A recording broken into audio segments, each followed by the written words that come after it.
Gita special रेसिपीजमध्ये आपल्या सगळ्यांचं मनपूर्वक स्वागत। मंडळी, आज मी तुम्हाला करून दाखवणार आहे मस्तपैकी भारंगीच्या फुलांची भाजी।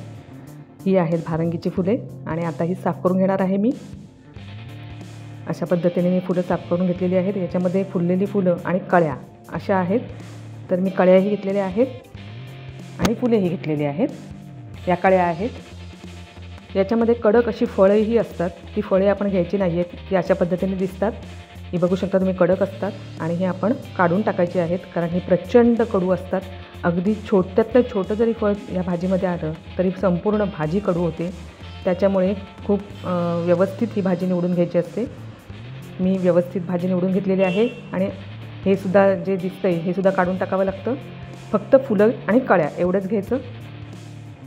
ही फुले अशा पद्धतीने धुवून घेतली की जे खाली राहतं त्याच्यामध्ये जे फळं असतात ती खाली राहतात, त्याच्यामुळे ते आपण फेकून देऊ शकतो।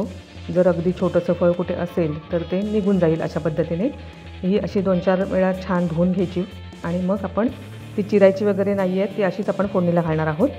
हे बघा, या अशा पद्धतीने जे खाली तळाला जे उरलेलं आहे ते आपण फेकून देणार आहोत। हे बघा, हे अशा पद्धतीने खाली दिसतंय, हे आपण आता फेकून देणार आहोत। भारंगीच्या फुले आणि कळ्या स्वच्छ करून झालेल्या आहेत आणि आता आपण ही भाजी फोडणीला करून घेऊया। 1.5 टेबलस्पून मी इथं तेल तापवलेलं आहे। याच्यामध्ये आता लसूण पाकळ्या टाकणार आहे। लसूण भरपूर पाहिजे, कमीत कमी 7 ते 8 पाकळ्या नक्कीच पाहिजेत, त्याच्यामुळे खूप छान टेस्ट येते। मिरची आपापल्या अंदाजानुसार तुम्ही टाकू शकता, कमी जास्त। आणि हिंग आपण टाकणार आहोत। हिंग मी अर्धा चमचा टाकलेला आहे। भारंगीची भाजी जेवढी पौष्टिक आणि औषधी आहे तेवढीच पौष्टिक आणि औषधी ही फुले आहेत। त्याच्यामुळे ही फुले जेव्हा मिळतील तेव्हा आपण ही भाजी केली पाहिजे।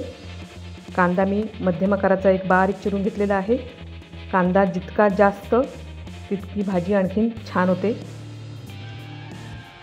कांदा छान आपण परतून घेणार आहोत, मऊ करून घेणार आहोत। कांदा लवकर मऊ होण्यासाठी मी याच्यामध्ये मीठ घालून घेणार आहे आणि तेवढंच मीठ आपण संपूर्ण भाजीसाठीही वापरणार आहोत।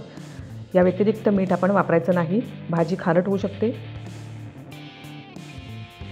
एवढं मीठ मी घातलेलं आहे, अर्धा चमचा। आणि आता छान कांदा आपण मऊ करून घेऊया। भारंगीची भाजी ही सुरुवातीला खाण्यायोग्य असते, जेव्हा कोवळी असते। आपण इथं पाव चमचा हळद घातलेली आहे आणि नंतर जेव्हा ती जून होते त्यावेळेला तिला जी फुलं येतात ती आपण भाजीसाठी वापरू शकतो, कारण पानं आपण सत्व निघून जातं जून झाल्यानंतर, त्याच्यामुळे वापरू शकत नाही, पण फुलं आपण वापरू शकतो। आता मी ही स्वच्छ धुतलेली फुले याच्यामध्ये घालून घेणार आहे।